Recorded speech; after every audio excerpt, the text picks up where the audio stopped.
natin itong topic ngayon na kung saan actually matatawa kayo mga kababayan eh. Oo, ito Aimee at Chis Escudero. Oo, alam nyo sa totoo lang mga kababayan, itong style ni Chis Escudero para sa akin wag nyo po siyang i-bash para sa akin kay Chis Escudero. Alam nyo kung si Digong chess master daw, magaling pagdating sa politika, parang mas magaling si Chis. Naimbag na Rabi Kabsat Makoy Channel, Miguel Love shoutout po.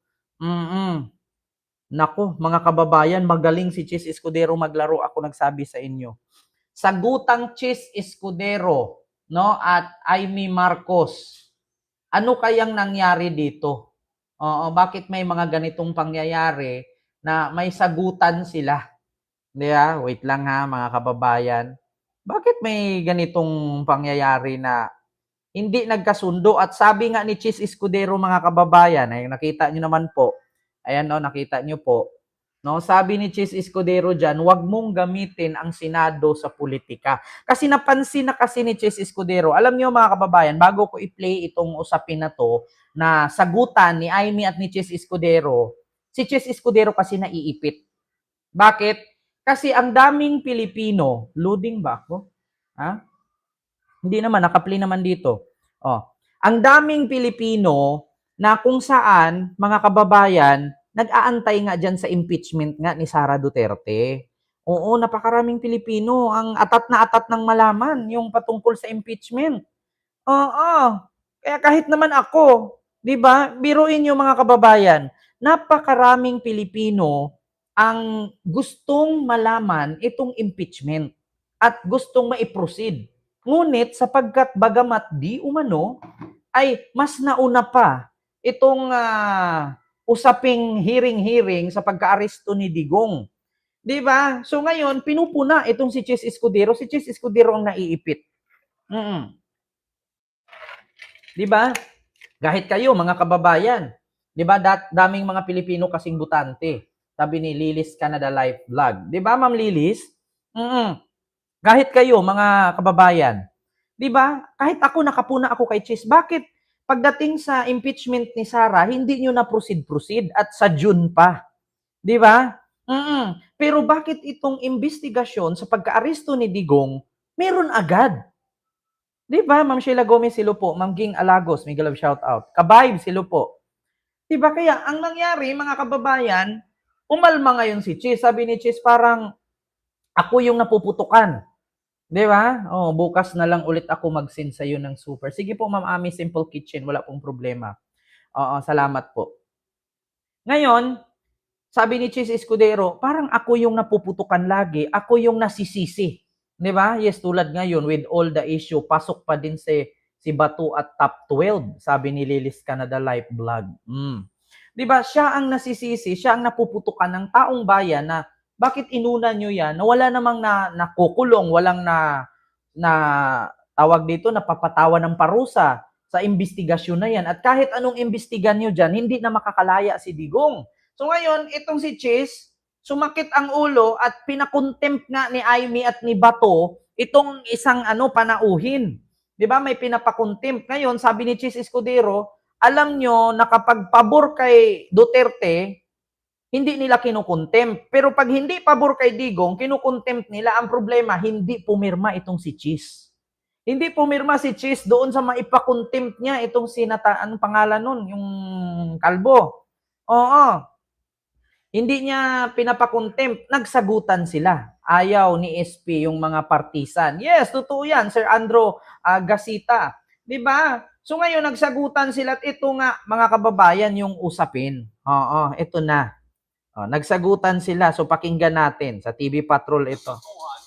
Na salita sina Senate President Batuhan na manghang na salita sina Senate President Francis Escudero at Senator Aimee Marcos. Ito'y matapos na hindi nagdaan ni Escudero ang detention order na inisyu ng senadora para kay Special Envoy Marcos Lacanilaw dahil umano sa pagsisinungaling niya sa pagdinig ng Senate Foreign Relations Committee tungkol sa pag-aresto kay dating Pangulong Rodrigo Duterte.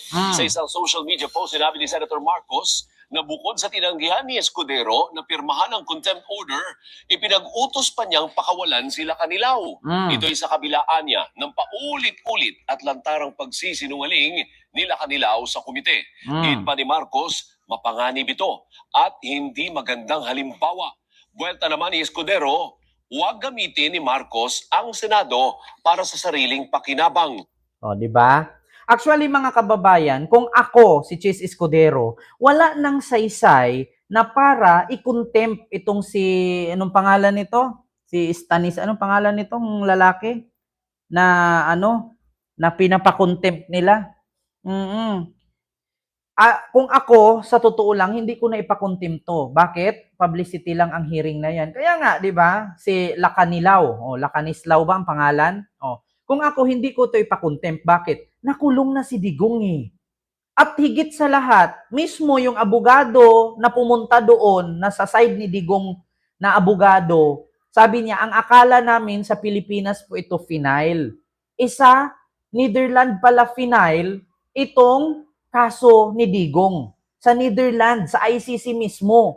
Kaya nga, nagulat itong mga abogado na isa sa pumunta doon na tumutulong kay Digong na kung sa Pilipinas lang ito final nila Trillanes, may possibility na maraming managot, maraming makulong, at maraming makontempt. Ang problema lang kasi, sa Netherlands kasi. Kaya nga yung ginawa ni Amy na hearing-hearing sa Senado at sagutan nila ni Chis Escudero, mas maraming believe kay Chis na kakamping at loyalista. Wala na tayong pakialam kung hindi kampihan si Chis ng mga DDS. Mas marami ngayon ang mapag-isip-isip na mga loyalista at kakamping na iba si Chis maglaro. Akala kasi ng lahat noon na ito si Chis ay maka-Duterte. At akala din ng lahat na itong si Chis ay maka-BBM. Di ba? Oo, nawawala ka. Ba't ako nawawala? Parang hindi naman. Mga kababayan, hindi pa ako nawawala. Naglalag ba ako? Okay naman yung aking internet. Kaya ngayon, mga kababayan, di ba? Kaya ngayon, ang nangyari, sabi ni Chis Escudero, wag mong gamit. Kasi, napansin yung mga kababayan doon sa hearing, lahat ng pinatawag ni Amy, ayun yung sangkot sa pagka-aresto ni Digong. Ngayon, alam naman natin na lahat ng sangkot na yun, hindi papayag si Amy na hindi managot yun kasi kailangan ni Amy bumango ang pangalan niya. Bumango ang pangalan niya at iboto nga siya. At mabilib sa kanya ang loyalista, bibilib sa kanya ang DDS, bibilib sa kanya ang kakamping. Walang ganon, manang. Alam niyo, sa totoo lang, uulit-ulitin ko. Uulit-ulitin ko, mga kababayan. Sa totoo lang, yung ginawa ni Amy Marcos ngayon, yan po yung isa sa kadahilanan na ikakatalo niya po. Hindi po mananalo si Amy sa ginagawa niya, mga kababayan. Kasi bakit? Kung ang mismo na kapatid niya, kung ang mismong kapatid niya ay kinakalaban niya, ang mga DDS pa kaya, hindi niya kayang gawin yan. Kasi kung mismong si Hanilet nga, kung nakita ninyo, mga kababayan, tignan ninyo, mga kababayan, kung anong reaksyon ni Hanilet kay Amy Marcos. Gusto nyo ipakita ko dito? Si Hanilet nga mismo walang tiwala kay Amy, hindi believe kay Amy. Di ba? Tingnan natin ha. Anong sabi ni Hanilet? Hindi believe kay Amy. Naku, pabida lang daw yan, yung kanyang hearing sa Senado at paek-ek lang. Anong sabi ni Hanilet? Ito pakinggan ninyo. Rodrigo Duterte na si Hanilet Avancenia sa investigasyon ni Senadora Amy Marcos kaugnay sa pag-aresto sa dating Pangulo.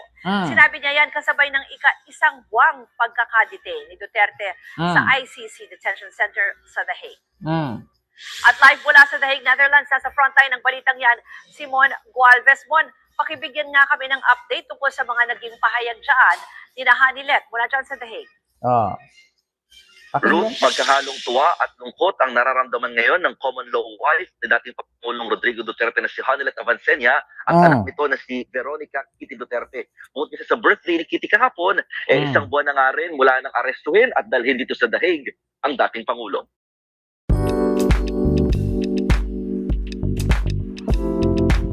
blue. Oh. Nakisalong mag-ina na sina Hanilet at Kitty sa mga pagkain inihanda ng mga Duterte supporters sa labas ng ICC Detention Center kahapon. Ang birthday daw nila ito kay Kitty na nagdiwang ng kanyang ika-21 taong kaarawan. Tanging sayaw lang ang nairegalo raw ni dating Pangulong Duterte sa anak nang bisitahin siya kahapon. Maayos pa rin naman daw kondisyon ni former PRRD na umaasang makakauwi na sa Pilipinas para may paliwanag daw ng personal ang mga nangyari. Naging emosyonal naman si Hanilet ng pangunahan ng pagdarasal sa labas. Bukod kay Kitty at sa Duterte supporters, sinama rin ni Hanilet sa dasalang dating Pangulo. Hindi raw nila maiwasang magtanong na kung bakit kung sino pang gumawa raw ng matino sa bansa ay siya pang nakulong ngayon.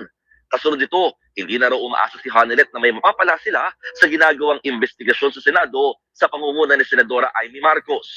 Pino na rin ng common law partner ng dating Pangulo ang kaliwat ka ng krimeng nararanasan sa kasalukuyang administrasyon. Narito ang kanyang pahayag. Pakinggan ninyo. Hindi ako naniwala sa kanya. Bakit po? Tanong siya na ano ba talaga nangyari? Pa-ek-ek na lang. Congratulations sa Pilipinas. May kinidnap at pinatay na naman. Ganyan ang gusto nyo? Sige. Ayan narinig nyo, hindi daw believe si Hanilet, no, sa style ni Amy. Pa-ek-ek lang daw yan at pabida lang yan. Alam nyo, sa totoo lang mga kababayan, actually, tama naman ang ginagawa kasi ang sinasabi ni Hanilet. Hindi ako agree, hindi ako sa kanya, kakalaban sa kanya. Agree ako sa sinasabi niya. Sa totoo lang, ang ginawa kasi ni Amy ngayon, no, gusto ni Amy tumulong kay Digong. Ang problema lang kasi, yung ginawa kasi ni Amy ngayon, nanggugulo siya. Nagugulo niya ang Pilipinas. Bakit? Mas tinugunan pa ng pansin ni Amy, ang hiring-hiring na yan, samantalang yung kapaligiran natin, napakadaming krimen. Sinong mag-handle ng krimen kung lahat ng mga matataas na opisyal ay nasa Senado at hindi na magampanan yung kanilang trabaho? Tignan nyo, may kinidnap dito, may kinidnap doon, may pinatay dito, may pinatay doon. Kasi yung mga matataas na opisyal, nandyan sa hiring-hiring, wala namang kwenta. Tignan nyo, mismong asawa ni Digong, nagsabi, paek-ek lang yan. So ngayon, kayo mga loyalista, iboboto nyo pa ba?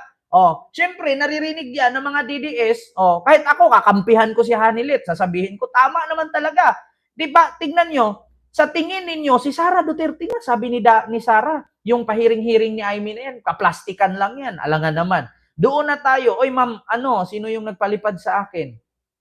May nagpalipad kay Ma'am Shirley Fernandez, First Squad. Maraming salamat po sa yung 15 Hong Kong dollars. Maraming salamat po. Di ba? Yun ang problema, mga kababayan. Kung si Manang nagawa niya sa kanyang kapatid niyan, kasi actually lahat naman ng pinatawag niya doon, Marcos administration cabinet member yung iba. Yung mga opisyalis ni Marcos yan. Kung mismong kapatid nga niya, nagawa niyang kalabanin at kontrahin, paano pa mga DDS? Kaya nga mismo si Hanilet nagsabi, huwag kayong maniwala dyan, hindi ako believe sa kanya, paek-ek lang. Diba? Talagang paek-ek lang naman talaga yung ginagawa ni Amy. Kaya mga kababayan, sa totoo lang, ako na nagsabi sa inyo, instead na manalo, hindi niya ikakapanalo niyan. Yan yung ikakabagsak ni Amy. Sa totoo lang mga kababayan. Yan yung ikakabagsak ni Amy Marcos. Kaya, naku, bahala na sila dyan sa buhay nila. Yun, nasagutan ni Chess Escudero. Grabe daw ang pagtanggol. Actually, may napansin din ako May gusto ba si Amy kay Digong? Question mark lang nagtatanong lang. Nagtatanong lang po, ano ba ang relasyon ni Manang at ni Digong kung bakit ganun na lang kung magtanggol itong si Manang? Ikaw ba na, kaya minsan nasasabihan bangag si BBM bangag mga Marcos Kasi si Amy harap-harapan na sinabi ni Sara na putang ina ninyong lahat mga Marcos. Ano Amy, walang nararamdaman? Ilang galon bang anesthesia ang ininom mo? Yan ba ang resulta sa, ayaw ko na magsalita, Hakdo Gripalda, maraming salamat sa iyong 50 super sticker. Thank you so much po. Yan ba ang resulta sa kakapahila? Ganon? Yung pag ganon? Ganon? Sobrahan ba yung sa kaka-inject dyan sa ganon? Kaya sa sobrang pabanat, ganyan? Kaya hindi na nakakaramdam ng manhead? Manhid na manhid na. Ilang beses na kayo pinagmumura. Di ba? Ilang beses na kayo sinabihang ipahukay ang tatay ninyo at itapon sa West Philippine Sea. Pero ang ginawa mo ngayon, ganyan ka pa rin. Duterte, walang maniniwala sa'yo. Kahit nga ipalipat mo yung baba mo sa batok hindi ka papaniwalaan. Si Hanilet na mismo nagsabi, syempre, kung ako nga na may naitanong ako, ano bang meron si Digong at si Aimee? Bakit ganun na lang ang concern ni Aimee kay Digong? Kung ako ba naman asawa ni Digong, malamang magselos ako. Syempre sabihin ko, aba, maganda, mayaman to, baka ipagpapalit ako dito. Kung ako kay Hanilet, sabihin ko talaga, parang gusto ko ng IPE nito. Parang mas piliin ko na lang si IPE kung ipagpapalit ako kay Babalina. Kahit kayo, tanungin ko kayo, bakit ganun na lang ka-concern si Manang kay Digong? May gusto ba si Manang kay Digong? Kung ako ba naman asawa ni Digong, siyempre, magre-react ako paek-ek niya lang yan, parang mahalin siya. Undang dia, hilom dia ba? Nagsilos yan si Hanilet. Kahit ako naman, asawa ako Bakit ang lakas ng loob mo magpahiring-hiring dyan kung anong meron? Pinagmumura na kayo ni Baste. Anong sabi ni Baste? Ang imong tatay gipalubong sa akong amahan. Pero ang imong amahan, ang akong amahan, imong gipapriso, putang ina ka.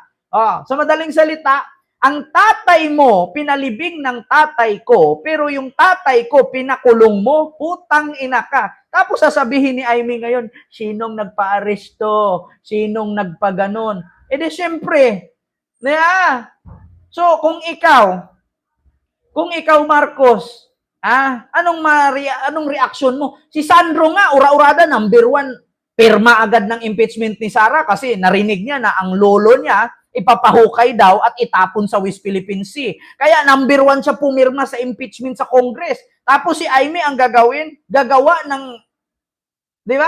ng hearing sa Senado. Gagawa ng sesyon.